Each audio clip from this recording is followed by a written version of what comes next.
Bye. You know what I mean? Yeah, exactly. What up, people? Welcome to another edition of the Best Three Podcast. I'm Alvin. That's Tori. It is Wimbledon time, like for real this time, not just us BSing about the best days on the grass courts. But draw came out this morning, and I'm happy to be with you. Th, how you doing? I'm same, Alvin. Same. Good to see you. It is always good to see you, and I'm loving this time of year. As we talked previous, I wish the grass court season was a bit longer. The Alvin, I feel like the grass season is not only has its place in history. I feel like it shows the a different skill set. You mentioned that last time, Yep, but I also like the grass itself just looks so pretty. I it looks mean, great. It looks I'm great. talking, I'm talking Wesley Snipes It's pretty. and White Man Can't Jump. It's It's just so so pretty. pretty. Yeah, anyway, I just had to say that because as I'm looking at my little background here, and I was looking at some pictures earlier, I'm like, God, the grass looks good. Yeah, I and mean, they had Novak and Carlos were out there hitting. I think this morning they put them on yeah, center court. It was like they were the first people to hit on center court, and right, it's like they're both like, "Yeah, I feel bad. I don't want to ruin the yeah, grass or anything." And it was like all you could hear is the ball and them talking, right, and they were mic'd right. up. So it was like they're doing a little on-court interview while hitting. It was so cool. I think Oh, Wimbledon started doing it last year, but yeah, the grass just looks like it looks fake. It yeah, looks it's so fake. good it looks fake. Yeah. That's a great way of putting it. I was talking to one of the guys when I was there. It's been years, but he was telling me that, and this was at Roehampton, where they had the warm up for the juniors Mhm. was right And the qualities are for June qualities are Wimbledon, there as well. and public qualities Yep. there too, right? So they have this huge field, right? They are growing the grass, right, for the next whatever series of tournaments next year is what it Hmm. basically sounded like at the same time. So I guess because it gets so beat up, they literally just pick up the nets and move them over, to the next set of courts. So that whole, there's an expanse which used to be 8 to 10 courts, right? Yeah. That is now that just looks like a very poorly mowed slash trounced a Yeah. former Yeah. grass court, and they literally pick up, move over, and there go to the courts that were growing on the left and so on. So they kind of go back and forth and alternate. But people don't realize, it's not like you can just drag and and do the lines for a grass court. It literally is real grass. Right. And so with that said, Well, and we're that's looking that's the reason why like Wimbledon is not going to be able to just like add extra days because sure like every day they add is more wear and tear on the grass, more which wear and tear on the grass. makes the it impacts the tournament as we get further and Yep. further along. Yep. I did see a video the other day where they've acquired the golf course Okay. right by Wimbledon, and they're taking over that lake and the golf course. They're going to turn it into partially public park, and they're also adding like 30 more courts. Wow. Right. Yeah, that's a big deal. Grass too, I'm Grass. assuming. Yeah. Yeah. So it's going to Yeah. allow them Wow. to bring qualifying away from All on Roehampton the grounds. on grounds. Yeah. Oh, that would be nice. And that might actually allow them at some point, if they want to add additional days to the front end of the tournament. Sure. And so that kind of like piggybacks to our if the women were going to play 5 sets, right now we have like Wimbledon can't do it. They literally cannot do it. They don't have Right. this. They don't have the time on grass to do it. But if they had more courts, Yep. then now we're having. I'm A looking different for my conversation. Sharpie, Alvin. I'm Yeah, just going to call this series best of five. I got it. I got one right here for you. Yeah, there you go. And I think the merchandise has already gone to print, so we can't It really change has. it quite It yet. has. Closest I got in here is an expo marker, but you know what I'm saying. You can erase those. You can erase those. But as we will, I think the people, the three people that listen to this podcast are here to hear us talk about the our thoughts on the old Wimbledon draw. So if you're listening, sorry you can't see it. If you're watching, it's right there. I just put it right there, the easy way. Yep. Let's start top half of Yep. Sabalenka's quarter. Yep. I think Arena Sabalenka's got herself an interesting little first week ahead of her. I agree with that. Yeah, it's tricky. I mean, not that Yep. not that anything is really overly tricky for Arena Sabalenka, but what I'm looking Yep. at, Lulu's son, who made her name last year at this tournament, she made the semis or the quarters. She made a deep run last year. Yep. Lefty, I believe she's left-handed. Anyways, doesn't matter. I'm assuming she gets past her, but now you've got like, I mean, obviously the shark in the water there is Marketa Vondrousova. Marketa Vondrousova. I mean, that's what I'm looking at, and who has to, who'll have a tough one to get through McLean Kessler. But my point McCartney, being either McCartney. Sorry, McLean's the brother. Yeah. McCartney is a good player in her own right, you know what I mean? And so both those two could be dangerous running into Sabalenka. And, not to be dismissed is Emma Raducanu, who's playing another red wild card. So we'll see. It's certainly not a great walkover by any means.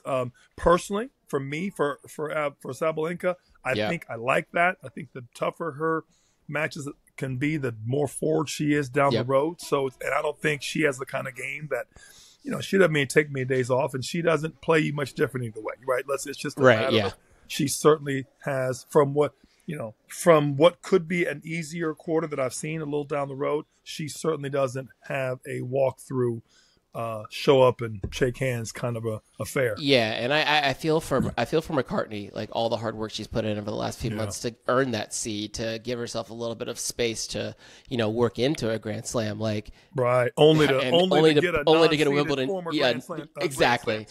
Right. And it's like thanks guys for being seated. You know what I mean? Yeah. Should almost be a lottery. Do you want the seed or not? And then the person, I'll take my chances. Yeah, it's and Marketa is like one of those. If she's on, she's on. And when she's on, it. And she's playing good ball right now. She made a good run at the French. Came at the grass court season. She won. Just beat Arena last week. She beat Arena last week. Won her warm up event. So I mean, that's probably the worst case scenario for McCartney. But if you're gonna make a living at this is what you got to go through. So 100%. Kind of moving down through here. I think the rest of the top half of that quarter, interesting matches there. Svitolina. Yeah. I expect. I mean, what are your expectations coming out of to the fourth round here? Do you feel, actually better yet, coming out of the third round? Like, how do you think that actually plays out with Sabalenka? I was looking at that. You know what I mean? So clearly you can kind of look at you got your Vondrousova, Sabalenka, Vondrousova, Raducanu kind of winning in that third round. You've also got, down on the you're talking about the next quarter down. Well, not even just like that space right there. Like, I mean, I'm not not really trying to make a prediction or anything, but I feel like I like Vondrousova kind of just like, I like her. I like her coming through, and I don't think Sabalenka, I mean, not to have like recency bias or anything as they just played, but I feel like she gets through McCartney probably pretty straightforward. I feel like she's got too much game for Emma. Like, that's the type of player with that kind of pop that that kind of serve that Emma like kind of levels up to. Like, that's the that's where she kind of gets blocked off. You can't discount the lefty advantage, right? Right. And that's having huge. won here before, so that's the big thing. I'm with you. Listen, Sabalenka is a 1 seed for a reason, right? Right. She is certainly the player to beat. We don't need to give her any more accolades than she's already earned and has justifiably earned and has. She is the player to beat. Period. In the story. I got a point I want to mention on another matter close related, but this is her tournament to lose / she's the front runner. I just feel Marketa is a very dangerous matchup for her. If anybody could beat her in the top half, without getting too far ahead of ourselves. Right, yeah. It's Marketa Vondrousova. Okay, that's all I'm saying. Let's commit to this then. So like after the second round, we'll check back in and we'll get eyes on that match. And that's a match right there. That honestly really is a quarter / semi caliber match, in my opinion. Yeah, absolutely. And no disrespect to anybody else playing. Just saying, we're talking history, we're talking matchups, we're talking good on grass, we're talking, everything. It is, wow, that is rock, paper, scissors, 4 out of 7 right there. I mean, it's just, wow. There's a lot of things that match up there, while, that Marketa likes what, especially on grass, she likes what Arena does and just can handle that ball. So and that makes it, when you're ripping your big shot, and your opponent has a nasty slice that brings that ball down to your knees, you're not going to not rip your ball, right? You're not going to not hit your shot, and she's not going to not slice and hit the ball low. I mean, so it becomes what do you change? You know what I mean? What Exactly. do you change? You're gonna start looping now, especially at a point in the Marquette's got tournament. forehand. The grass will still be pretty slick at that point. That's the point, Alvin. That's a great one. I was just gonna say, right. And the lower, the better, the more slick the bounce, the better for Marquette. You know what I mean? Mm-hmm. It's almost better if she did play in the quarters or in the semi, because the ball would sit up a little bit, get a little more traction. So yeah. Anyway, it'll be a good match to watch. I'm looking forward to it. Yeah, same here. So let's move to the bottom half of that quarter. Yep. I think one of the matches that jumps off the page here, first round, Badosa versus Katie Bolter / de Minaur. That's interesting. That's interesting. It is. And will Paula be fully healed? Right? Is she ready to go? Right? Yeah. That to me is always a question mark, and that's the only thing I feel for her is she, quote unquote, ready to go? You know right. what I mean? And for this next round. So that's and of course. You got your girl Roos and Madison. So this is a tricky section over here. You know what I mean? Yeah. That's another crazy lefty that could always do some damage. So you got some weird. You got some. This is not that straightforward. This whole thing over here. You especially know what I mean? especially for the seeds. Like what you'd ideally like to get out of the gates pretty clean. Get a good feel for how the conditions are playing and work your way into the tournament. But for some of these seeds, like for Madison, for Paula, for Arena, a little bit, maybe the second round. But like it's not. They have no time to rest, no time to wait. Hey, it's just Alvin, right after it. This Leylah Fernandez matchup with Peyton Stearns. I mean, that could be. If she gets the Siegerman, I'm just saying that's not a thank you for being seeded match right there. You know what I mean? Peyton against Laura Siegemund, that's a dangerous one. Because Laura she's frustrating. She's mercurial, and Peyton, I don't know that her game style necessarily screams grass court tennis. She's more of certainly has a big serve and big forehand, so again heavier than it may need to be, but still, right? She's Yeah, it's 6 feet tall. If not a full 6, right? But it's the heaviness of it that gives me some concern about like how much time she needs to actually get that thing cranked. Just saying, the serve will crank, and I'm just saying if she gets through Laura, I'm saying you look at her with a very feisty, very fast Leylah. I'm just saying that's not a matchup that I don't think it doesn't necessarily scream, hey, thanks for being seated match to me. It's all I'm getting at with everybody else that we're seeing. It just is, it's just funny. We mentioned this in the men's round, or was it? No, it was the French. There was that one quarter. Remember, there was like 5 former Grand Slam winners in that you're just hanging out. Yeah. Corner. Remember that? I mean, everybody from it was, who was it? Some of the older ones, I feel like Stan was in there, but like, no, I think it was the women. There were 5. Oh, the women's. Oh, yeah. Like, but there was that one. Panko was there. Panko, I think Vondrousova was there. They were all in that little one section. Yeah. Iga was in there. Iga, right. I think Naomi might have been in there. Yeah. 5 of them in one area. I mean, it was like, wow. I mean, of all the ones to be in, you know what I mean? Obviously, we know what happened, and obviously good for Iga for coming through. I think that was her section. My point is it was a really weird matchup that they all happened to be outside of top 32. Right. So, but clearly, clearly good. Let me ask you this. At any other slam, it doesn't really seem to. This doesn't happen to me at any other slam, but when I'm looking at Wimbledon and I see anyone with is it the Captain Jack logo, the British flag there? I just assume Union Jack, not Captain Jack. Captain Jack is Steven Jackson from the NBA back days. Anyone with a Union Jack next to their name, I just assume that they're better on grass than everyone else, which. Little surface bias. It's surface bias. Certainly more experience on it. I'll tell you that. But yeah, does it matter? Like, does it matter? Like, Carlos Alcaraz did not grow up playing on grass court, and yet he is the 2-time defending champion. Yeah, you know what I mean? Yeah. I think you and I both know, Alvin, when you're using statements that start with 2 words, Carlos and Alcaraz, okay, that's already a different conversation. Fair. And I would say the same thing if those 2 words are Yannick and Sinner. You already know you're talking about something else. You know what I mean?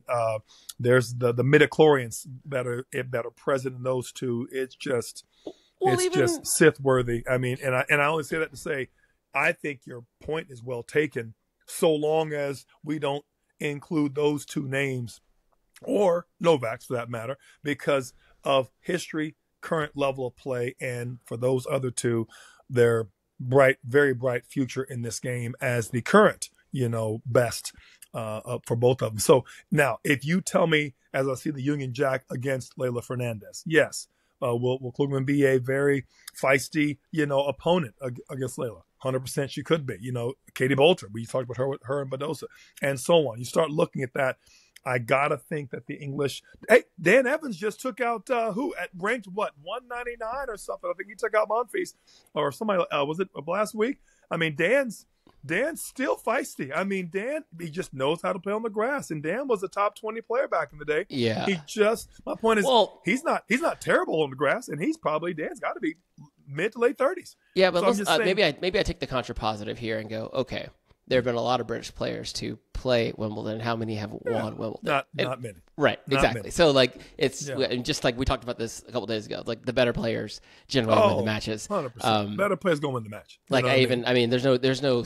I don't expect Katie Bolter to actually beat Paula Badosa. I think giving too much credence to the surface that they're playing on, and Katie. But she certainly could make it tricky, and she certainly. Hey, I'll play devil's advocate on this one. So Lois Boisson failed to qualify. Yeah. You don't tell me, here's a run to the semi. Could I be playing better on clay? And she slides and moves very well on clay to be surface biased.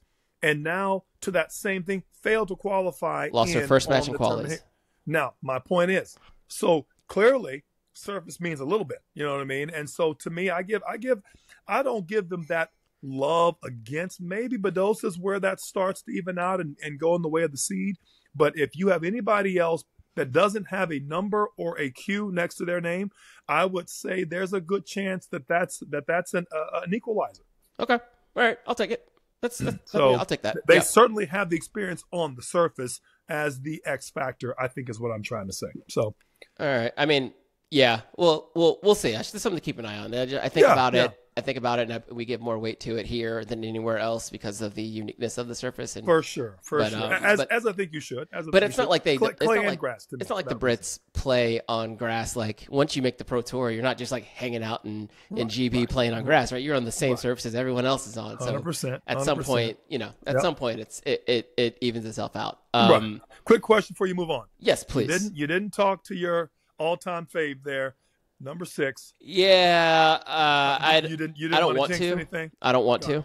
Yeah, I just don't want to. Like I caught it, and I'm like, huh. Look, I mean, at this point, she's debate on that one. She's a top 10 player. She's won a Grand Slam this year. She's made semifinals and finals in a lot of tournaments. Like she's a pro. What she should do is hold up her seed, and I don't want to let my my fandom of Madison get in the way of how I evaluate this particular portion of the draw. Like I will try to remember that when we get down a little lower with ask me next week. Ask me next week. Things get weird in week 2. Okay. Vis-a-vis. Right. Things get weird in week 2. Okay. All right. Let's move on to Jay Powell's Paolini's quarter top half. I had some notes here. Because there's an interesting match just hanging out down there at the bottom. I'm looking at it. Amanda and Putintseva. That's the one I was looking at. That's the one that got my attention. Yeah, that's going to be – Amanda has not had a good warm-up to this. Like, she took a bad loss, like something like 1-1 to somebody last week on grass, or maybe this week. And it's like, I don't – with Amanda, I don't know what her game screams. Like, what is her best surface? Like, she's got some weapons, but like, mobility is such a big deal here. Yep. And she doesn't have like the biggest serve to offset the lack of being, fleet of foot. Certainly not a bad serve. Her ground strokes are arguably stronger. I would venture to guess to say, provided she's there and can connect. She reminds me a lot of Jessica in a lot of ways in this one. I think she serves maybe even a little bigger than JPEG, but that's not saying a lot. JPEG didn't have a crushing serve, right? So certainly not an arena. I say it to say if she can get her footing, provided healthy, I see her ball penetrating though, and I think that's the one thing that I like about what she's doing. Unfortunately, so does Putintseva ball, right? So that's a tough matchup. That's a matchup because they both are going to be hitting lasers. on that. I don't know. I see a lot of, players in this whole section, that I'm not going to call it a weaker section. I got to think Paolini, whose game I love, it takes it crazy early. I got to think that, she may struggle a little bit on the surface with the ball that penetrates the way it does. She may not be able to do the exact. If a girl doesn't have a spinning ball, will she be able to take the ball as quickly? I'm looking at Lisa. I'm looking at Haddad Maya. I mean, there's so many players that have heavier. Yeah, ball, Beatrice Haddad Maya is tricky. Right, like Fremkova, that might be a matchup I would favor her over Haddad Maya, and I love Haddad Maya's game, but on the grass, I don't know if her ball will sit up a little bit and allow her to be penetrated through if you take it early. So that's what you need. A Wickmeyer, obviously, another good clean ball striker, who's experienced, been in this long time. Whoever gets through that match with Putintseva and Anisimova is probably going to run into her.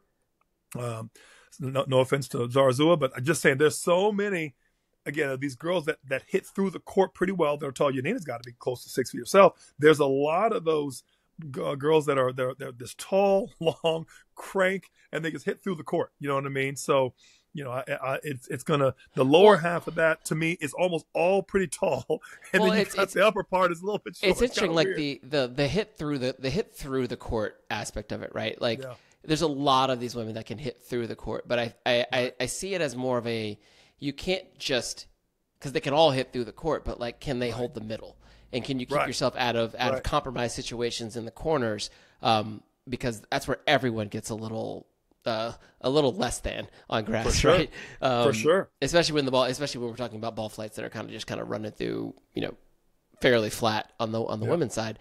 So like I look at someone like a Linda Noskova, right? She hits a big ball, moves okay, but like we've talked about it before, right? Like her ball speed can almost be a hindrance to her on a surface that's so fast. That's what I'm saying. Same issue with Amanda, right? And I think like exact. Putintseva is almost the right balance of she hits it well enough, but she also moves well enough. So like that's and I think that's what Jasmine like has done so well on grass in the last last 12 months.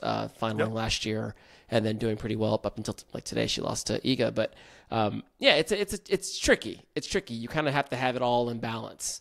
And I think going back up top to the previous section, Vondrousova, like she counters that with having a slice that allows her to easily reset. Right. And what do? You go back cross court most of the time, which is to what? Her forehand. Right. And she can yank you off the court there too. So which she did very well a few years ago when she won it. So again, to your point, I like that word balance. She's very balanced. She's got a very balanced attack.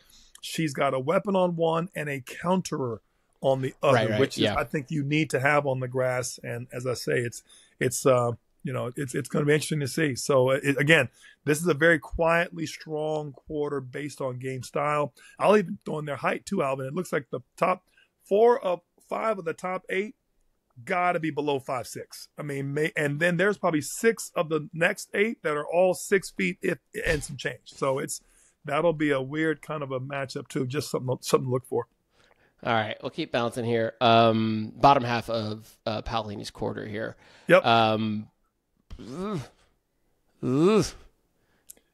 Yep. I see. Do you know much about Sunny Cartel? I do not.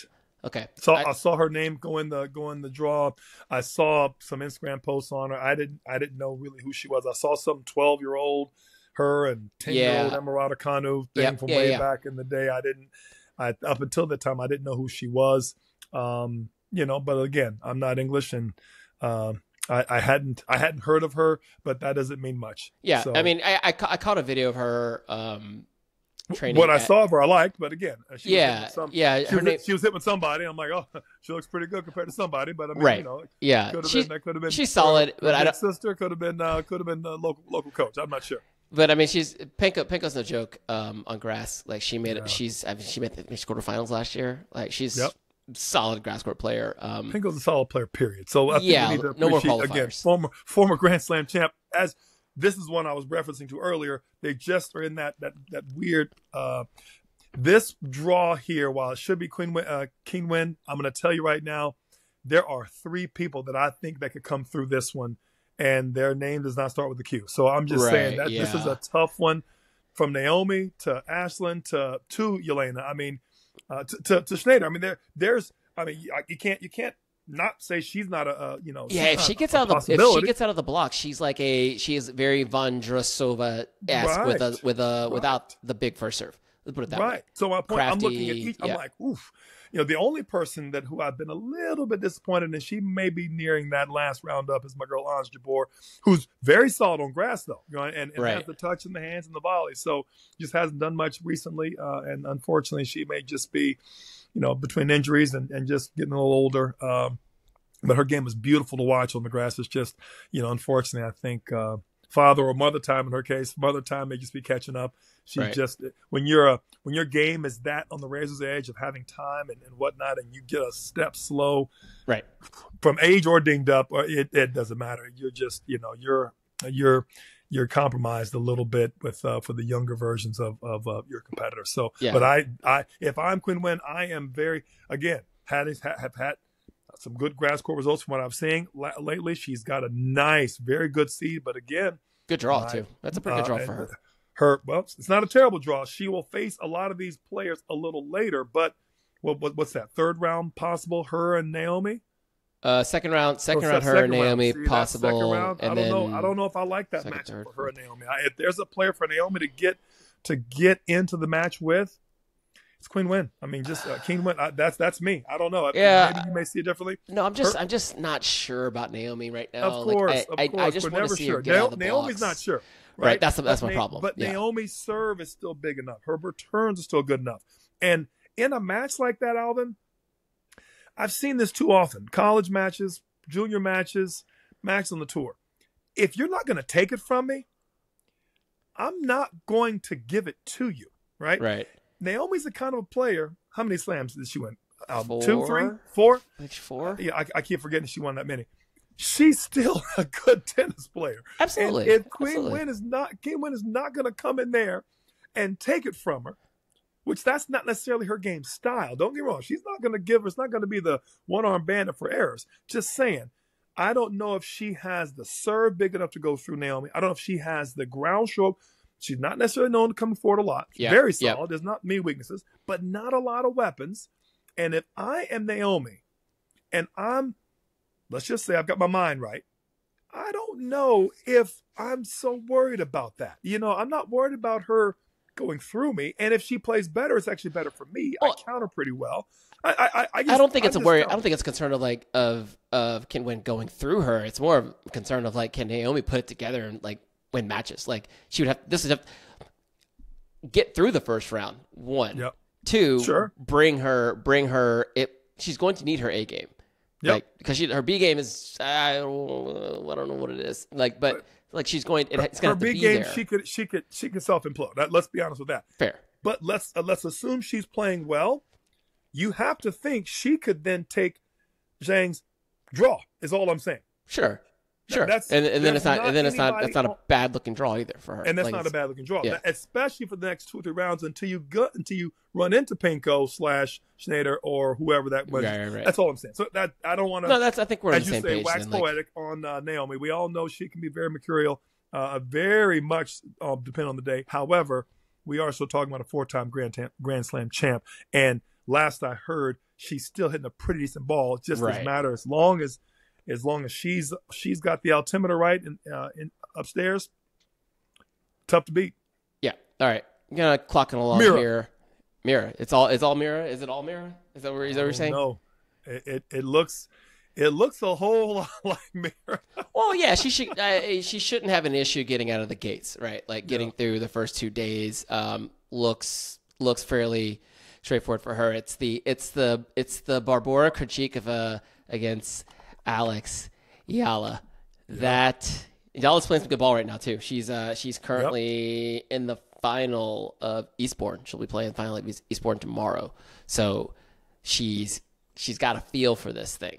She's got a feel for the grass. Babs obviously reigning champ. You can't. I mean, that's real. And she pulled out of the event this week, citing just kind of wanting to rest up for Wimbledon, and she hasn't played much prior to that. Yep. So could be that's a match to watch right there. That is a definite match to watch. Right. And Right. you got the other Roofs and Caroline Dolehide. I mean, there's a lot of I wouldn't say sharks so much as I would say barracudas, but still some barracudas in this one here. Well, if you take a look down one more time, Petra Kvitova against Emma Navarro. Yeah. I hear you one more time. One more time. Yeah. What do you?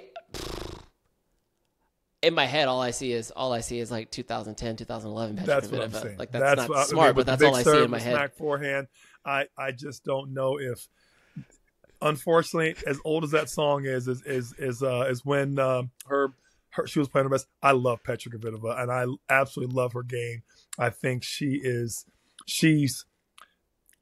the quintessential Wimbledon player as far as for tall lefty, and there's nothing. I will not say anything absolutely negative. The only thing I will state is a fact of age, and again, one more time, Mother Time has unfortunately moved a little closer, and I just wonder if we have seen some of her best years already. I would like to focus a little more on some of the, players that are kind of right in this. What about Emma Navarro? I mean, while we're talking about it, what about Emma? She got stunned at what was it Aussie, or was it second round of Aussie, and or was it French? I forget now. I think it was French. She had a poor first round French. Like 1-1, wasn't it? Like something pretty bad, right? Yeah. And so I'm looking at her, kind of hot off the schneid. Similar to Naomi, had that tough matchup. She didn't get beat. She didn't take away with corn dogs, but she was still beat up pretty good. I'm looking at Freck. I'm looking at Freck Potapova. That's going to be a good match, right? I think Potapova's ranked like 40 in the world, like right outside of the seeding. Playing pretty bright, just right of seeding.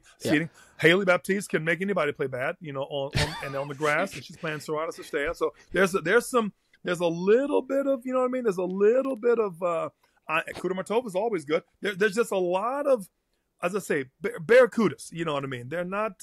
You don't see the shark fin above the water, but it's why are you so confident that Emma Navarro is just going to handle Petra Kvitova? Like, what is it? What? I don't think she's going to handle Kvitova. I think if there's a good round to take, I think it'll be a first round. I really do. I think Petra will come out and give Emma fits. I hope for Emma's sake she's ready to return well and move well. I'm just saying that it is, as far as the draw is concerned, I could see each one taking each other out and that helping Mira. That's all I'm saying. Sure. I could see the domino effect of that one beat that one beat that one, and there's Mira at the end in the quarter saying, guys, thank you so much. That was great. Yeah, you could end up with a quarterfinal of like Mira Andreeva against Alex Yala for some reason. Just the other half of that quarter that I feel where it could be very, very tricky for her is all I'm saying. Okay. If Freck and Krejcikova are flipped, that's trouble. That's all I'm saying. Oh, yeah. That's all I'm saying. Okay. And I see you're saying. That's all I'm getting at. It's like that one move makes that whole thing be a little bit different. Oh man, I loved seeds.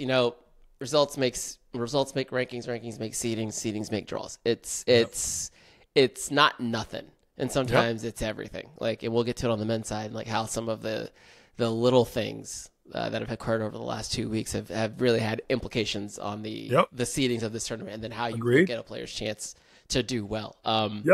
So Muchova versus Wang.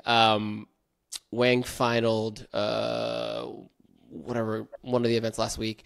Muchova hasn't done much. I don't like that combination. Like obviously I'm as at big least as, right now. Yeah, I'm as big of a Muchova fan as they come, but I'm a recent form over rankings kind of person, and that's not one I like at all. Right.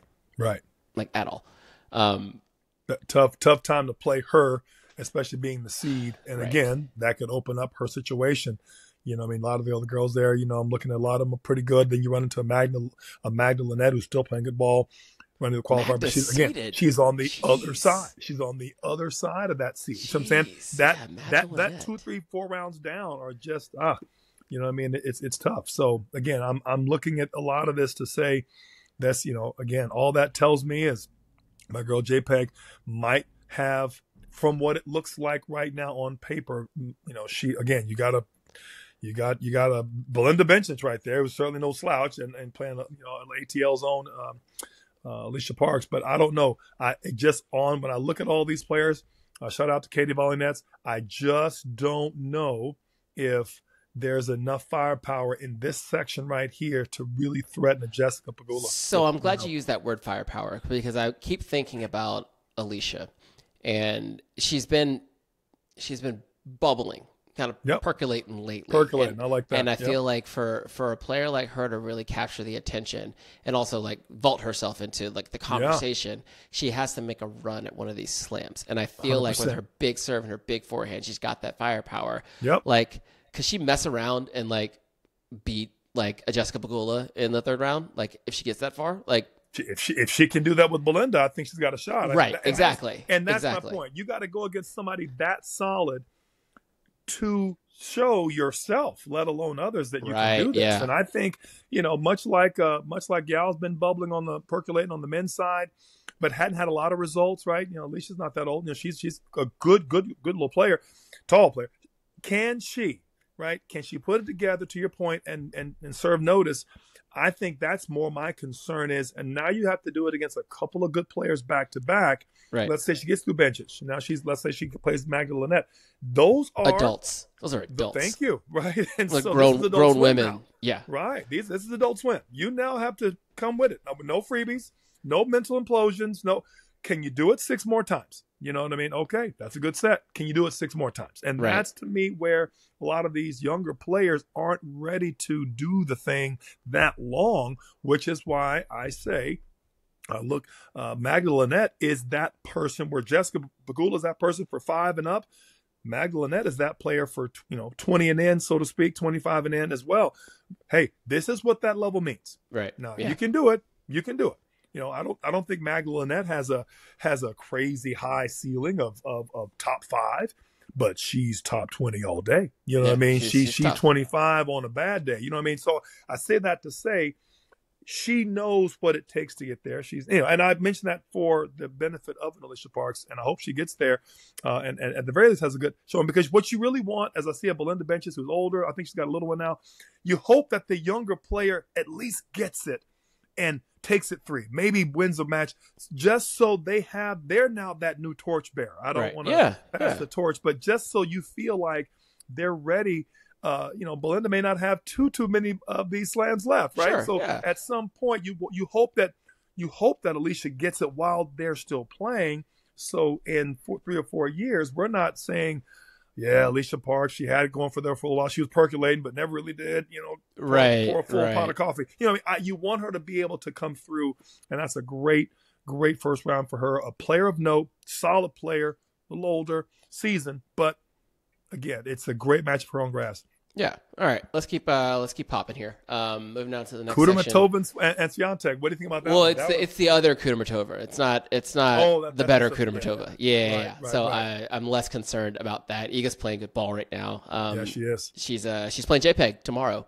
Final Bad Homburg. So not that will have any implications on what I think she'll do in this particular match or the next. How does Katie McNally keep ending up in the main draw of Grand Slams? Like, who does she know?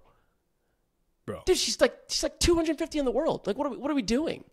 How does this get? I said this in Australia. I think I said it again. Like, she just keeps popping up in the first round of Grand Slams. I don't understand. No shade. Like, I got no beef with Katie McNally. I just. I'm like, are you upset at it? No, I'm not. I'm not mad. I'm curious. I'm not mad. I'm just curious. Someone in the comments, let me know what's going on and how this keeps happening. Yeah.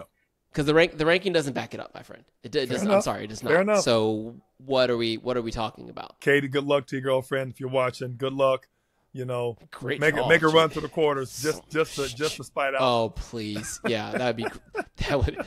Yeah, please. I'll shut down the studio. Please. My goodness. I don't understand. I need to wax poetic on this one here, Alvin. And I'm going to go to your girl down at the bottom of this quarter. Your girl, we're backing her.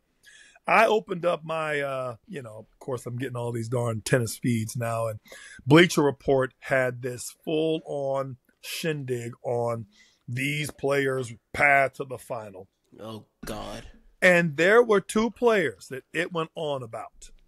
The one player, noted, understood, and quite frankly expected, Aryna Sabalenka. Sure.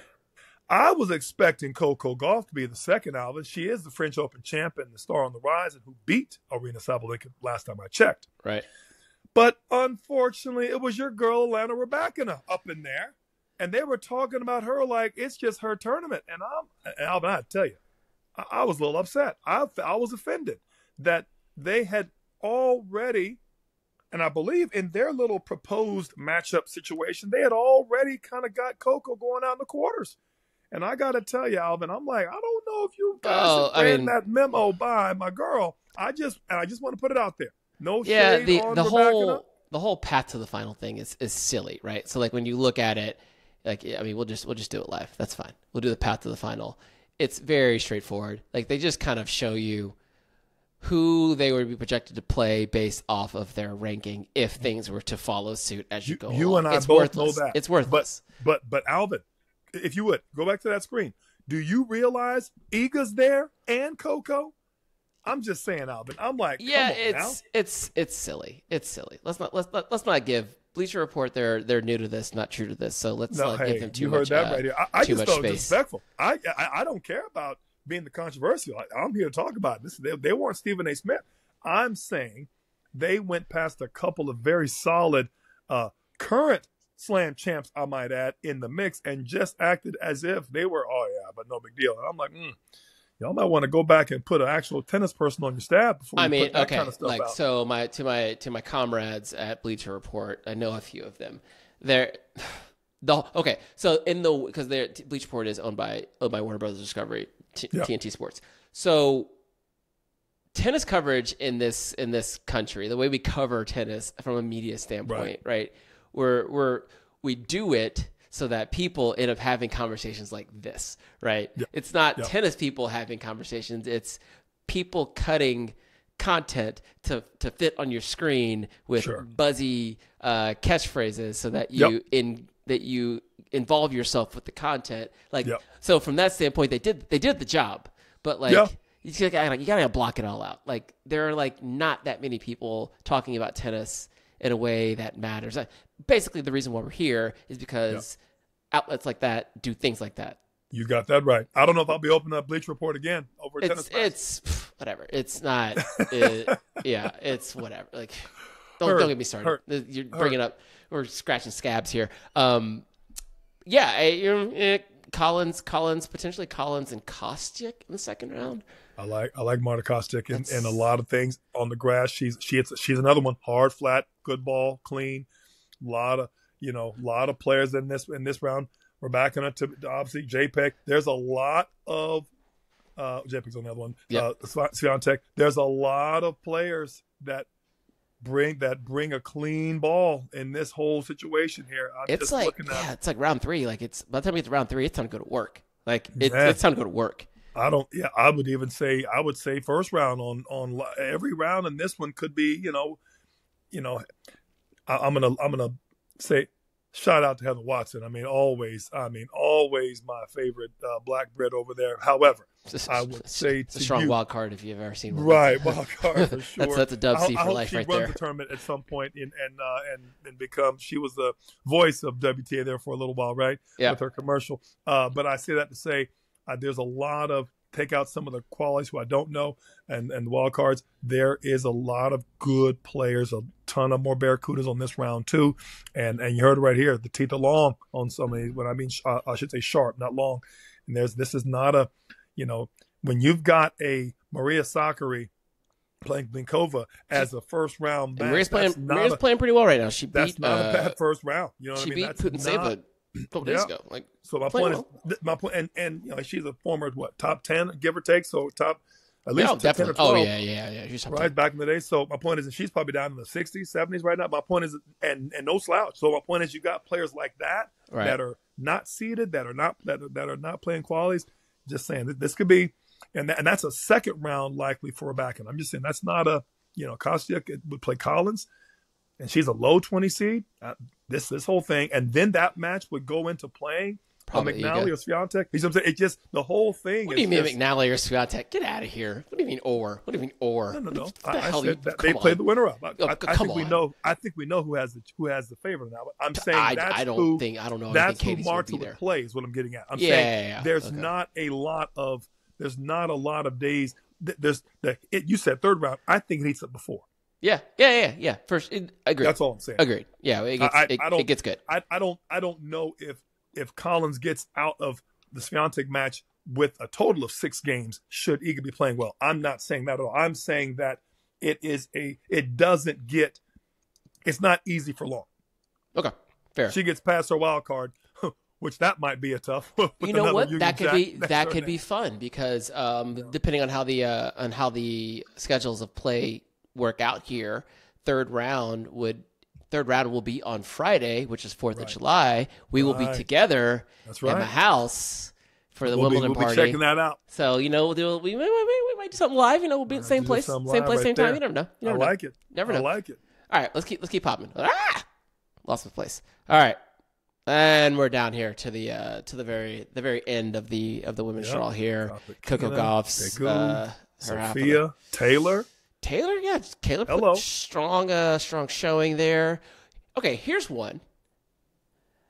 Joint versus Samsonova. Okay. Joint beat Emma Raducanu quarterfinals at Eastbourne, I think. Maybe he's round of 16. She's now playing Alex Yala in the finals. Playing some good ball. Yep. She's a handy on the grass. Yep. And again, Samsonova's no joke. That's going to be an interesting match. Agreed. Like that's one for the tennis nerds right there. I agree. I was going to say the same thing for Kenin and Townsend, first round. You know what I mean? Taylor's going to be serving and volleying her ass off. For the fans that have not watched Taylor, some of you may or may not. Taylor doesn't take many ground strokes. At one point, she was taking none. She was just starting off at the net, which already puts you off a little bit. She literally started the net, takes about 2 minutes of volleys, gets a couple overheads, and then goes into returns. That's such a flex. Such a flex. Which is one of my favorite. Hey, no. We don't need all ground strokes. We're not doing that today. You hit the ground strokes. I'm hitting volleys. You want to hit? You go ahead and hit. You can warp your ground strokes. I'm going to hit volleys. I'll make sure they bounce on your side. To me, that's a tough match for Sophia. To me, I'll be honest, on grass, I got to give the love to Taylor. And I'll be honest, going through that next round, I would love to see Taylor play Coco in that third round. That's just me. That's an interesting little section. Jesus, Coco's got Diana Yastremska in the first round. That's not a joke either. Not a joke match. And then Vika, should she get through the qualifier? I mean, so oh boy. Oh boy. You know what I mean? And then a potential, Kenin/Taylor Townsend third. So I'm telling you, that'll be a solid, again. And then we haven't even looked up at the newly minted Aussie over there, in Kazakhina. So anyway, I think personally, more of the fireworks for me anyway are on the lower side of this. But it's clearly it'll be a fun matchup to watch. And Coco, you heard it right here.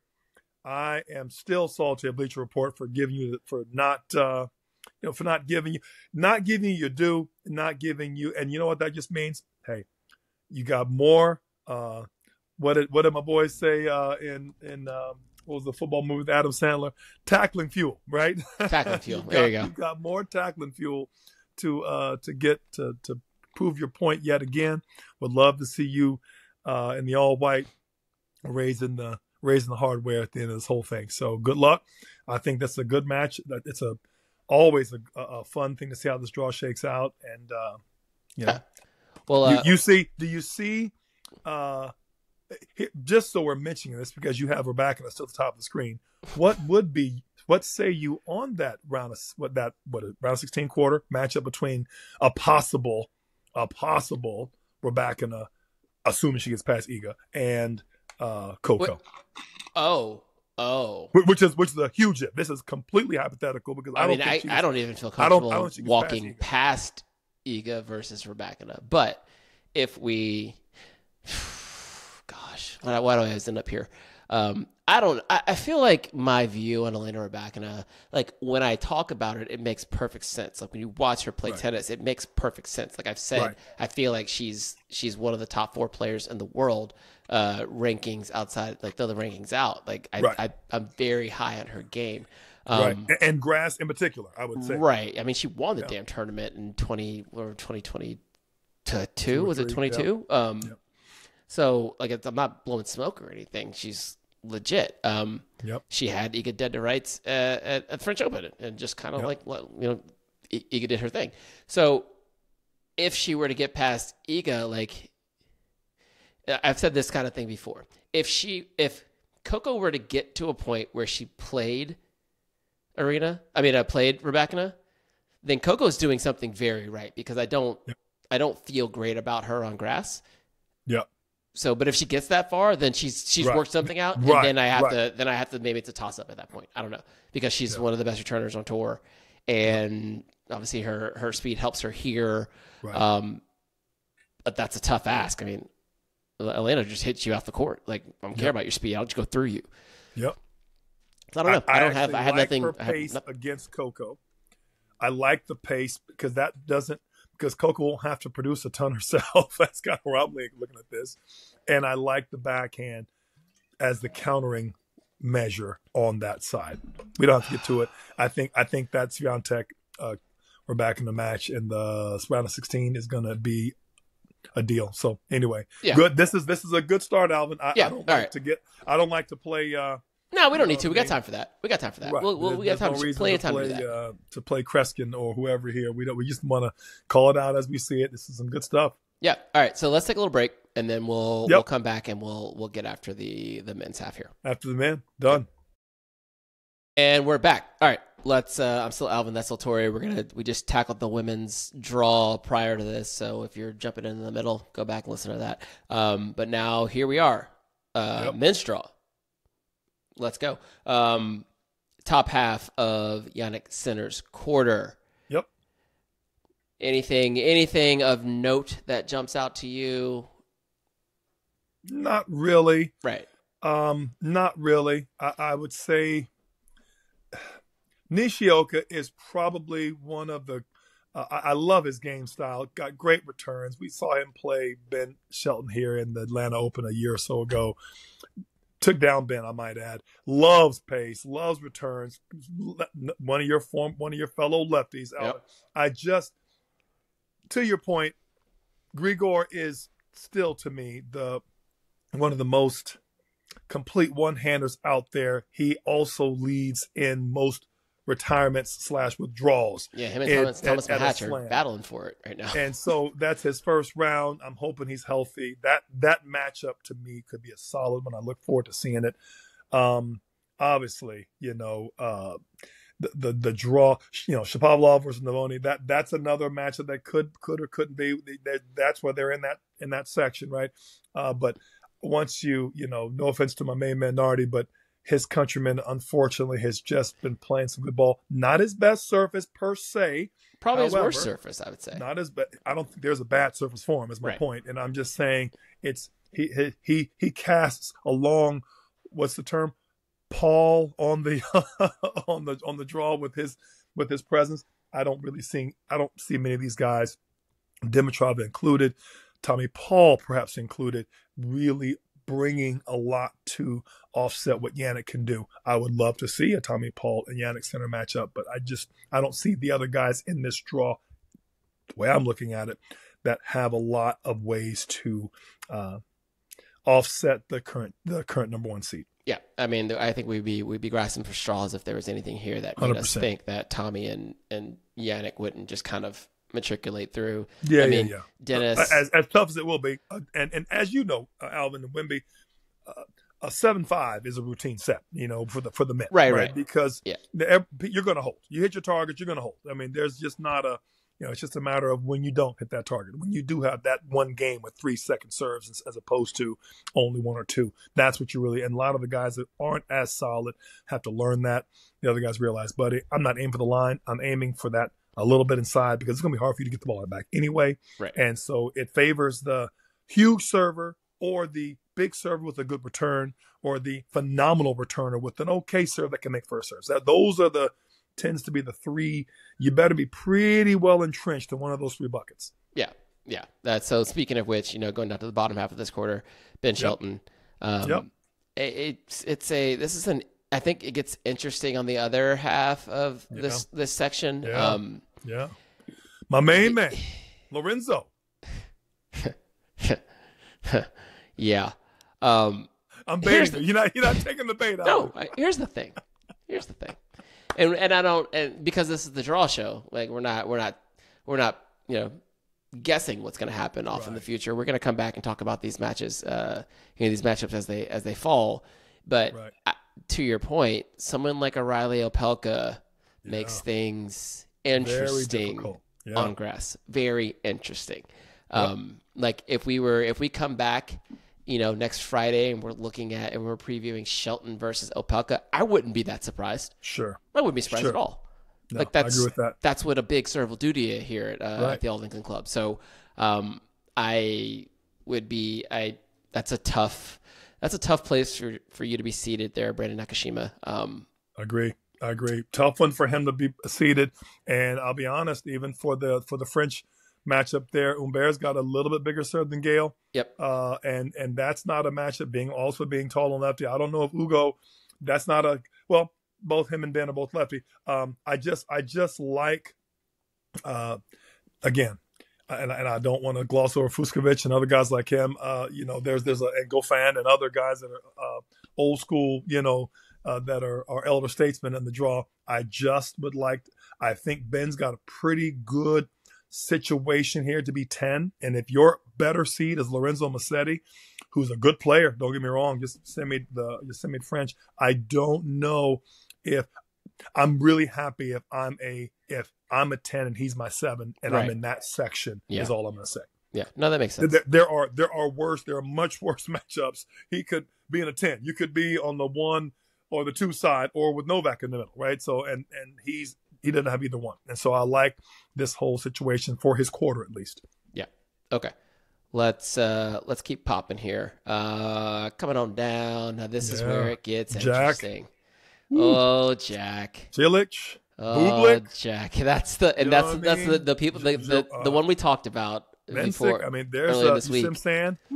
Now this quarter here. Buddy. So this is where it gets interesting, right? Jack any favors. As a 4 seed, right? You're a little protected, but you're not protected against flyers. And I would say Alexander Bublik is the flyer. I fully expect those two to meet in the third round, and I'm looking forward to having a talk about that if and when that happens. If and when it happens, you are. Did Cilic not win a Wemby, Alvin? Cilic won. No, he final Wemby. He lost to Federer.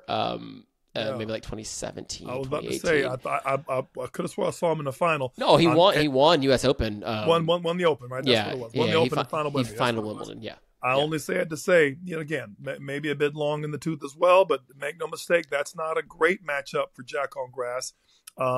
Again, just saying, if it was anybody else. So that's the combination, right? Like, do you have the tools? Like, do you have the weapons? And then do you have the experience of working your way around a grass court? Because you don't get much, like you get 2-3 weeks on it at most. That's my point. And so even Bublik playing Jaime.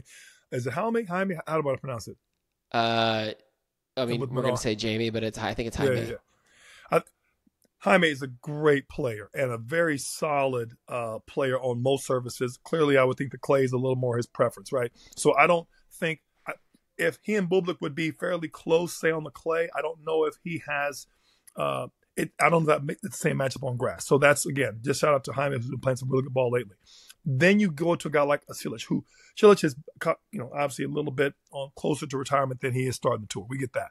I'm only mentioning it to say if he's serving well at all, and earlier he's going to be more dangerous than late because he may not be around late. I'm just looking at that is still a tough second round with a former finalist. That's all I'm saying. I'm not putting any more on it or not. And then you got Mensik, who's now inside where he wasn't outside before. He's now inside the top 20. you've got this is He's got a really nice little path there. That's nice little that's path, cushy. right? He got a pretty good draw there if you think about it, Alvin. I mean, no offense to Drawn and Etcheverry and others, but not grass court, like, you know, right. not the kind of players that can hurt him. So right, exactly. You know, and a solid forward. I mean, I'm just saying this. Don't know what his grass court history has been. He hadn't played much. He's 20 years old. So maybe like 18, 19, something like that. He's right. young. So my point being, he's this could be a good thing for him to kind of get his legs under him. He's nothing but a younger Cilic. You know what I mean? As far as game style. Yeah, touche. All right, let's keep popping. Top half of the next quarter. So this is the one where we. Yeah, but like this is where Novak falls, right? So I think that's the interesting thing that I've been really enjoying over the last few months, the last few tournaments, Grand Slams, is like, where does Novak land? You know, he's not a top 4 seed.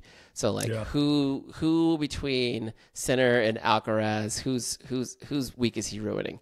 And 2 tournaments in a row, it's Sinner now. So he's on top half. Yeah. That's a nice start for Novak. That's a nice start.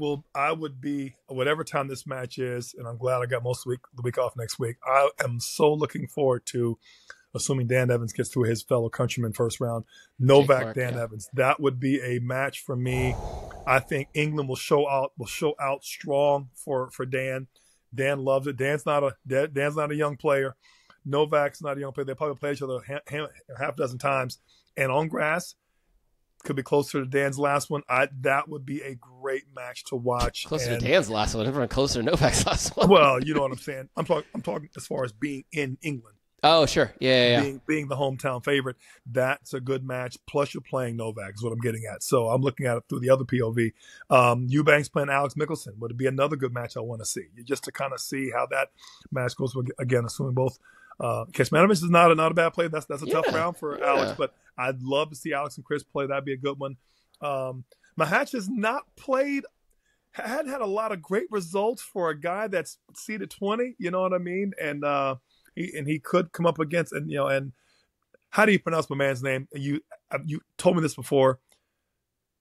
Jamur or whatever. Oh, Jamur. Yeah. Jamur. So when assuming it gets past him and he plays Hallis, I'm just saying that's a weird matchup for De Minaur if that match goes all the way through, because Mahatch absolutely cranks the ball, right? Yeah. It's just and De Minaur obviously counters. So but to your point, they all roads go through Novak, but there's a lot of little minefields in this one. I think it should come out fairly the way it looks. But again, there's some fun matches to watch. An interesting thing in this about Dan Evans, right? Got the wild card because his ranking's not high enough for him to. Sure, I think he's like right inside 200.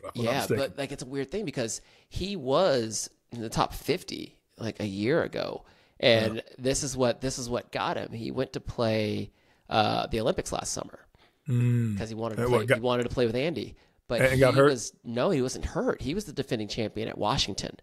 So Washington happened at the same time as the Olympics. So he didn't like all the points, all 500 of those points just came off. Yeah. Wow. And you replace it with a 0.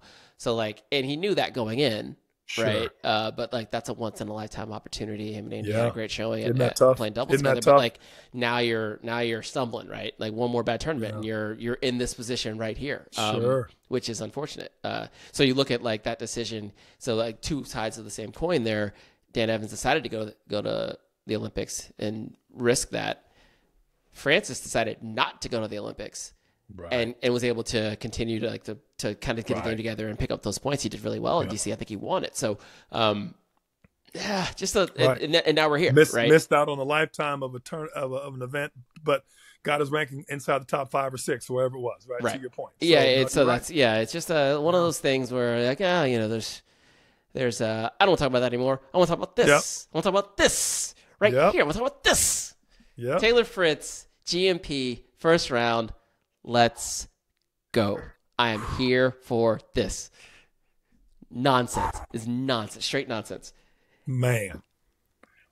Put this in my veins. I want this so bad. Oh, I can't even call this one. I can't even call it. And so this is, okay, so right now I think Jack Draper and Taylor Fritz are separated by like like 10 points in the rankings. It's right. And that's your difference between a 4 seed and a 5 seed. And not that would have had an impact here, right? GMP's unseeded. That's just luck of the draw, right? Yep. But yep. that also has, now we got Medvedev kind of creeping down there as well. So it's not nothing. This whole draw, this section, when I looked at it earlier, is absolutely rough. Jordan Thompson's not a bad player on right. the grass. It's yes. Right. Yes. You start looking at, Seth Ulin's not a bad player at all.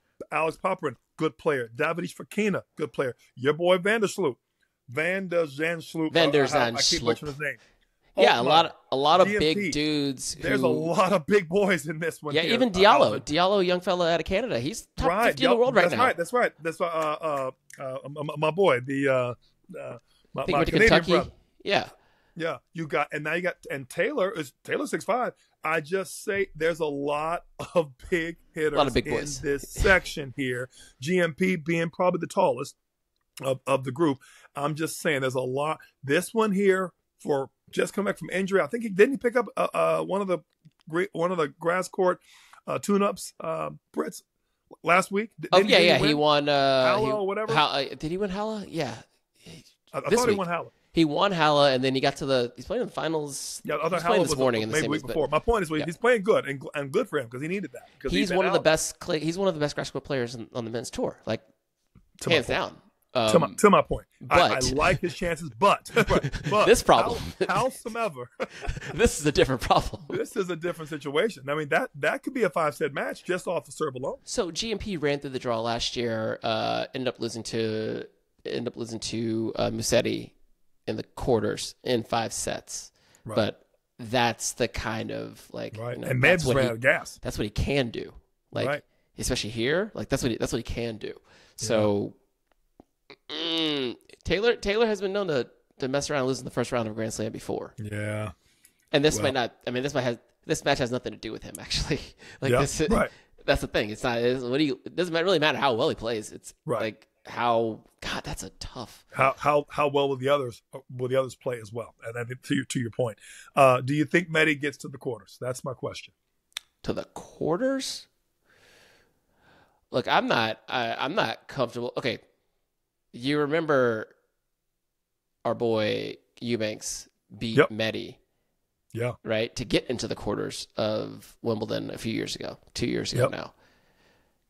GMP is a better version of Eubanks. Yep. So, if it's GMP versus Medi, right? I don't know. If it's GMP, if it's Medi versus, I don't know, like Davidovich Fokina, okay, yeah.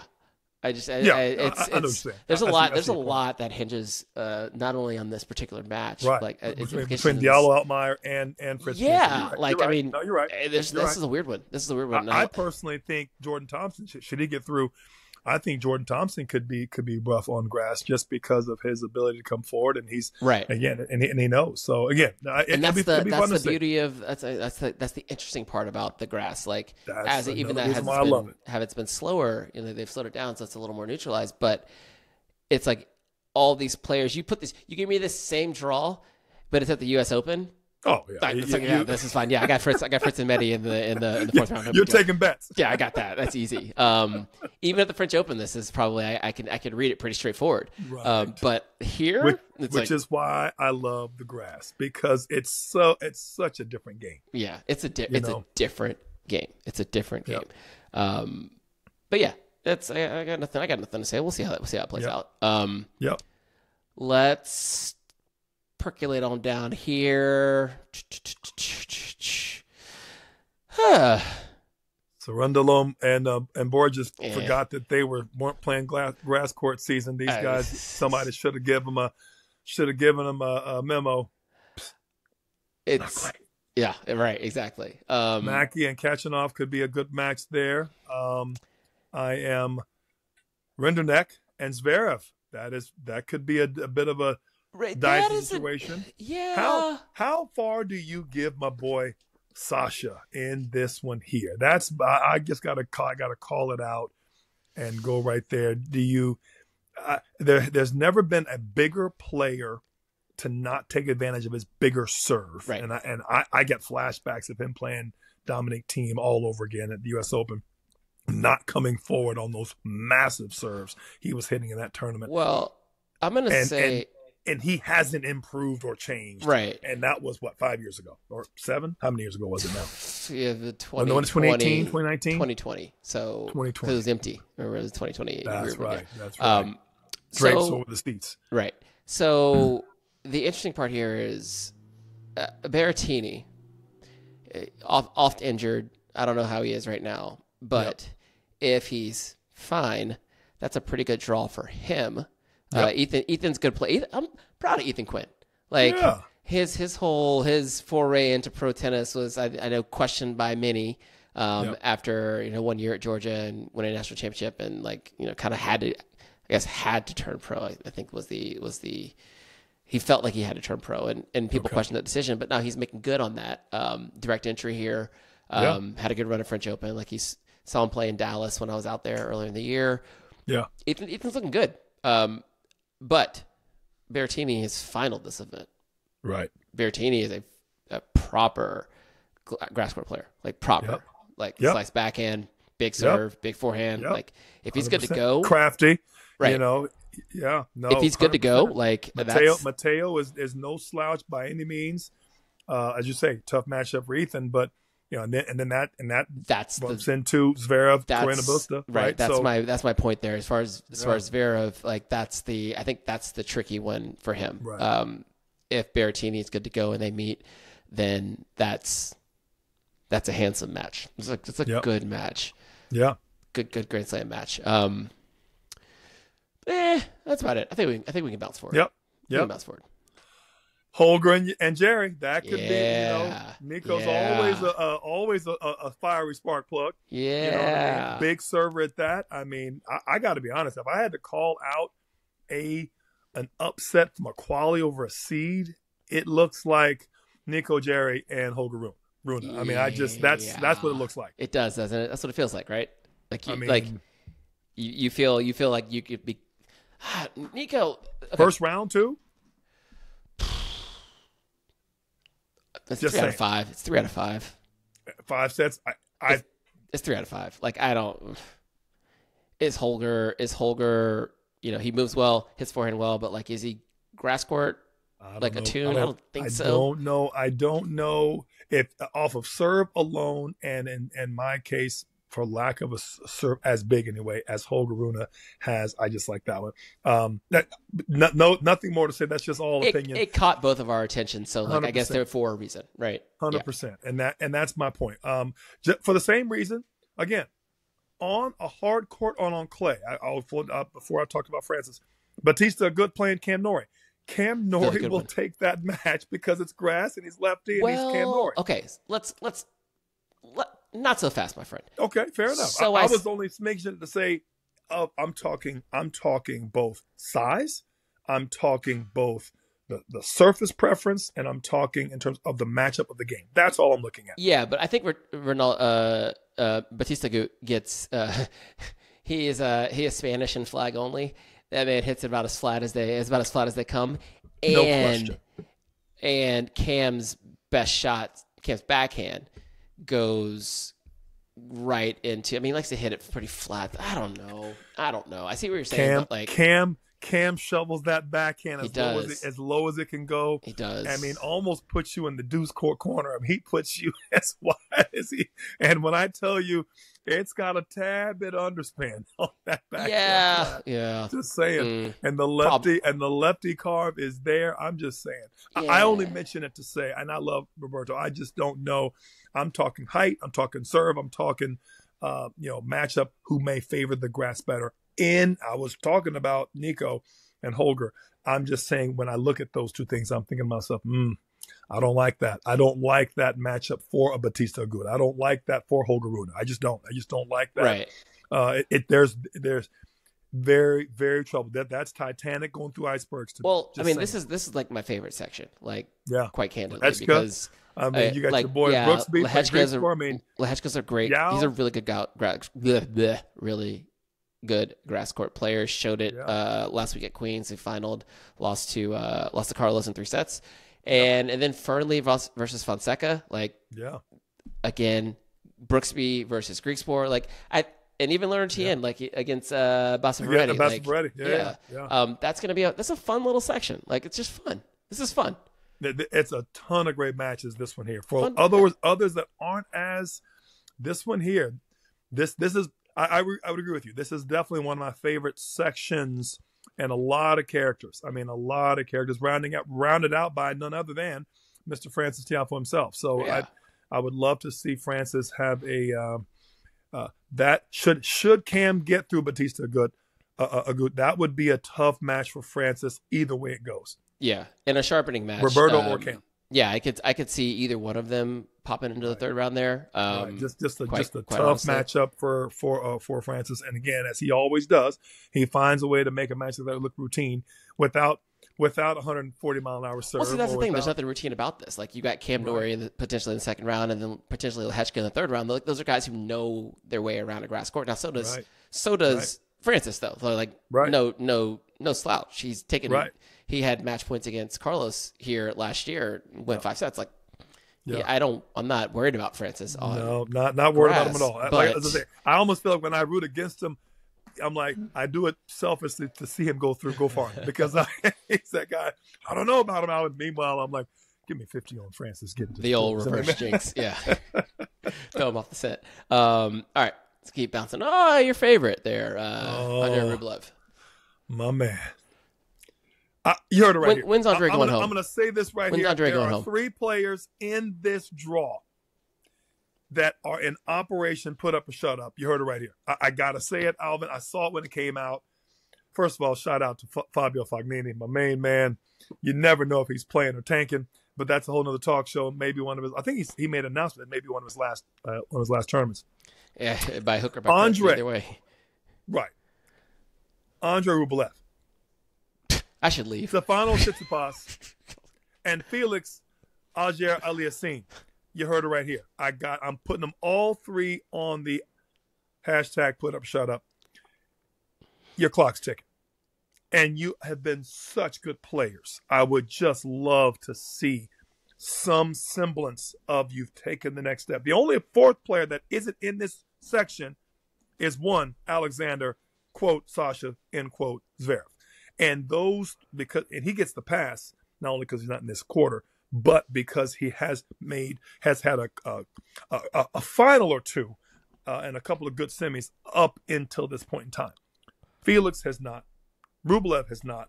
Stefanos has not. Well, and I just have to say that to say I feel like these guys are trying to still kind of get to where they were or what have you. I got to say it, Albert. I got to say it. I've been holding my tongue back for a while. And these are some great players that have had some higher ceilings. I think Stefanos was 3 in the world. Yeah, so that's the difference between these three and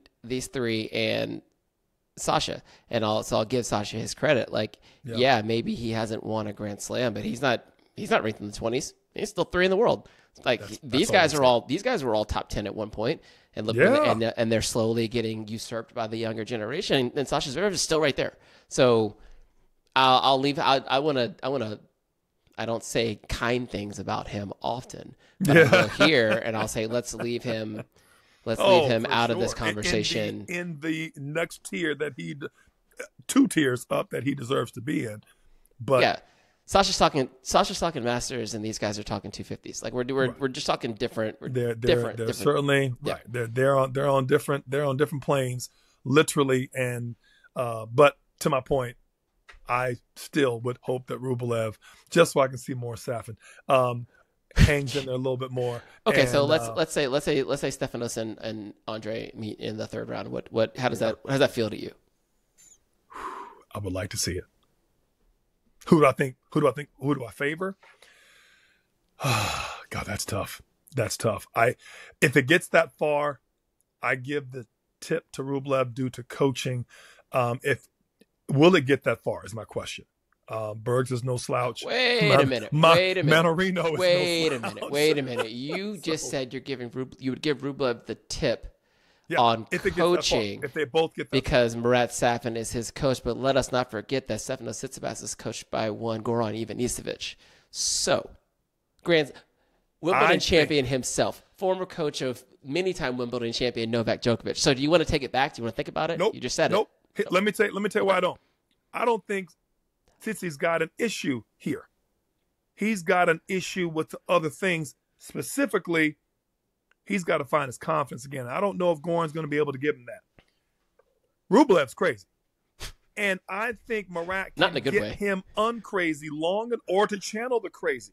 If I thought that Tsitsi has an issue with containing the crazy, I would give his Goran Ivanisevic coach, who is also one of my all-time faves, the nod.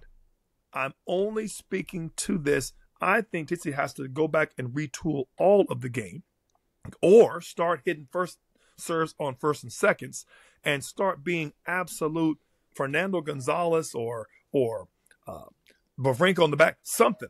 He's got to quit running around. He's got to tag, and he has got to strike quick and often and come forward like there's no tomorrow. Well, who you're talking about? Because that's not Stefanos Tsitsipas.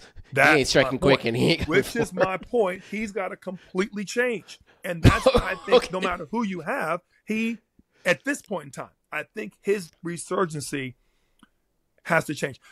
Alvin, we talked about this, and we're giving him way too much airtime, but I'm going to mention this one little small point. 18, 19 years old, there was a German player by the name of Boris Becker who came out and all he did was serve and volley. Yep. Then he kind of took a final hiatus. We all thought it was a little bit flash in the pan a little bit, right? He didn't do anything but on Wemby and so on and so on. 3 or 4 years later, under the tutelage of obviously my main man, I just forgot I just had his name on the tip of my tongue. Romanian. It'll come back to it'll come back, but it has a great name, Alvin. Ion Tiriac. Tiriac, okay. He's coached by Tiriac. He came out 3 or 4 years later, obviously still playing. Alvin, he was the most consistent, had the best backhand, had retooled the serve. He looked like a completely different player. I know he won the U.S. Open 3 or 4 years later. I mean, when I tell you the guy became a model of fitness, he had every stroke, right? Now, I say that to say that was 30 years ago. I understand we're talking about it's not easy to do nowadays. But that was a player that completely morphed, in his case, matured his game, well-rounded his game. I feel like Tsitsipas has to go the other way around. He has to now develop a second weapon and a more of an aggressive game style and really play a little more to the surface. Wemby is one of those. Australia could be one of those. And obviously the hard court. Do I think that's going to get him in trouble on the clay? Of course I do. But do I think that will help him on the grass? 1,000. He's got a good serve, Alvin. He's one-hander. You got to be able to come forward on the grass. And I feel like you can't be a one-handed Sasha Zverev, which is what he's trying to do, and run around. You just can't do it. I hear you. I hear you. But where my divergence starts is when you start talking about Stefanos Tsitsipas and multiple Grand Slam winner Boris Becker in the same sentence. They are cut differently. They are different types of people. We are on the same page on that one for sure. So and there's a reason why at some point it is what it is. Right. Yeah. It is what it is. And that's where I am with Stefanos Tsitsipas. Like it is what it is. And okay, fine. He's not going to change. You know what he keeps changing? Coaches and rackets. He's changed coaches and rackets more times in the last 3 months. Right. And it's like, why don't you change? Why don't you keep changing these other things? You change. What did Michael Jackson say? Take a look at yourself and make that change. Yeah. Yeah. Man in the mirror. Man in the mirror. That's who I'm talking to. I'm talking to Stefanos in the mirror. But I've wasted so much time talking about Stefanos Tsitsipas. Yeah, we got to move on. I'm done. We don't have to move on. We're done. That's it. That's the whole draw. We somehow got through the whole thing in 90 minutes, both men's and women's. Carlito's Way. I mean, have you seen the man? He's got a 2 next to his name, but like he walks like he's the one. He's so light right now. Like he's so light. Obviously crushed the clay court season. Yeah, took his infamous trip to Ibiza after the French Open. Said he took it easy. Said he only went hard one night, and then shows up to Queens just bags another championship, and he's like, okay, fine, I'll show up to Wimbledon. And let's get into it. Now he's got a little arm candy with your girl Emma. Now looks yeah, like that are we going to talk about that? I feel like that's something we don't talk about, but like, are we? Is that a thing? That's more your speed. That's not my speed. You know that. No. You knew about the whole.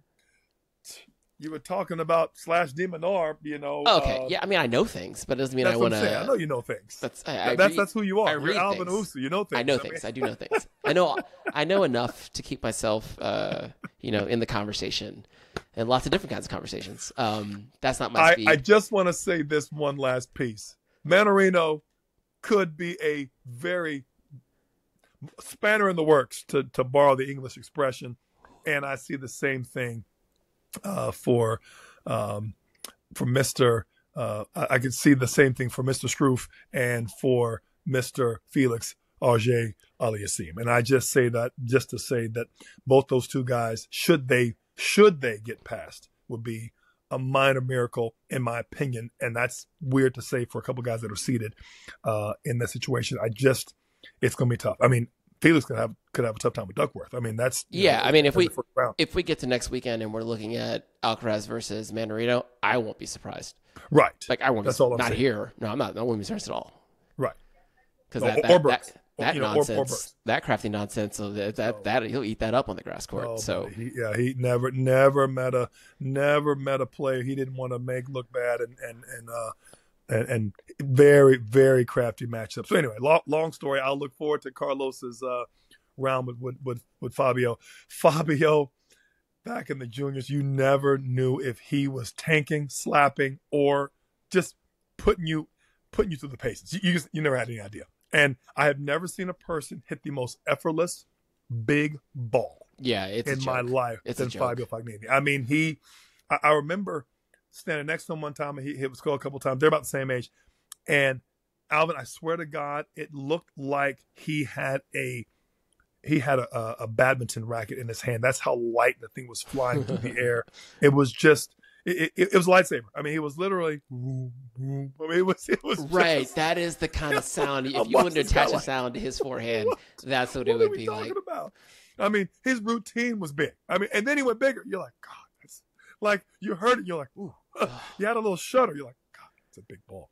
And he made it look easy. So I'm not going to say there's a chance that Alcaraz, loses that match, but you heard it right here. Fabio, if Fabio, it'll be an entertaining first round match at that. And I actually kind of like that for Carlos, because I think Carlos will get into that. Carlos likes to battle, Alvin. And I will say the one thing I love about him, he likes to battle. And what do you mean? Define battle in this instance. I mean, I know what battle means, but like in this particular instance, what are you saying? He likes to compete. He likes to compete, and he likes when the match is a bit of a challenge. He darn near apologized for that match against who did he play? What wasn't it, Tommy? I mean, he loves the match to have some fireworks. I mean, he enjoys it. Just saying. Yeah. Okay. Well, fireworks. He likes the match to be contested. He likes the fact that you're looking at him. He knows he's on stage, Alvin. Yeah. And if it looks like the villain, quote unquote, in a James Bond movie has the upper hand. So I think that's the maturation of Carlos Alcaraz that I've seen over the last few months, is that he sometimes would get himself into playing with the crowd, which can sometimes he's always there for the show, which can impact his floor. And I think his floor has slowly risen to where he doesn't get into that as much anymore. Like he seems like he's okay with routinely beating players that he should routinely beat without needing to go full circus. Right. And I think this match on paper screams full circus, but like it also screams like this should be 2-2-2. Right. Yeah. And I think with the few highlights. Carlos, right, with a few highlights, but not like 6-4, 3-6, not a 6 situation. Right. Yeah, he seemed squared up to like try to win the tournament in 2 weeks. So like I don't think he's not going to waste energy on Fognini for the sake of putting on a show. He's going to win the match, and you're going to really. And Fognini's going to have to play ball to keep up. Don't make no mistake. To keep up. Up. Period. as the tour does. I was only saying if there's a better shot maker at his age, that's a first round match. I was like, I don't know if there is one, and it's just to say who's a non-seed and obviously a former good player. You're Alvin, and you know things. That's my next gift for you as a T-shirt. What is the fifth set situation? Isn't it a max of 12 games, if I'm not mistaken? Isn't it something weird like that still? Yeah, did they shorten it? But I know they. I know they shortened it to 12. But like, did they shorten it again? I don't think so. I think they're 12. I think they're 12. Out. I think they're still at 12. Last I heard, I thought it was 12 in it. But again, and those of you who would put us catch us up to speed if we're still a few years behind. Yeah, I'm not even gonna look it up. Someone in the comments let me know what that's supposed to be. Yeah, because I think that's what it is. My point is, it ain't. I mentioned 8-6 in the fifth. I'm like, I thought it was still 12. Anyway, they might say 12. Shout out to John Isner for every time that rule comes up and the reason why they had to change it. You know what I mean? So him and Nicholas Mahout from back in the day. That was a week. That was a weird one. That was a week. That was a week. That match took 3 days, Alvin. 3 days. Can you imagine coming back the third day? Hey, who you playing? Still playing Nicholas. Same guy. Still in that match. It's Thursday. We started on Monday. We're still here. We're still here. Yeah, but no, we don't need to be here anymore. Let's go and wrap it up. Put a pin in it. We'll check back in. I think we should plan to check back in after round 2. Let's let some matches happen here. Unless something crazy happens, we can talk about it. But I feel like a post round 2 check in is where we belong. So let's plan on that. Yep. Cool. All right. I look forward to seeing you in a week, my friend. It's gonna be great. It's gonna maybe we'll just record it live. I'm looking forward to it. Getting me a glass of the Pimm's. Oh, the Pimm's. Pimm's will be ready to go. I'm looking forward to strawberries and cream, Pimm's, the whole deal. We'll have crumpets. It'll be a nice crumpets. It'll be a nice little. It'll have some tea. It's a proper Wimbledon shindig. Proper. I love it. It's gonna be even proper. that word. Yeah, I love it. Yeah, I'll be there to put a spanner in the works. There you go. There you go. So we'll look. As always, Alvin, appreciate you. Absolutely. Best 3. We're out.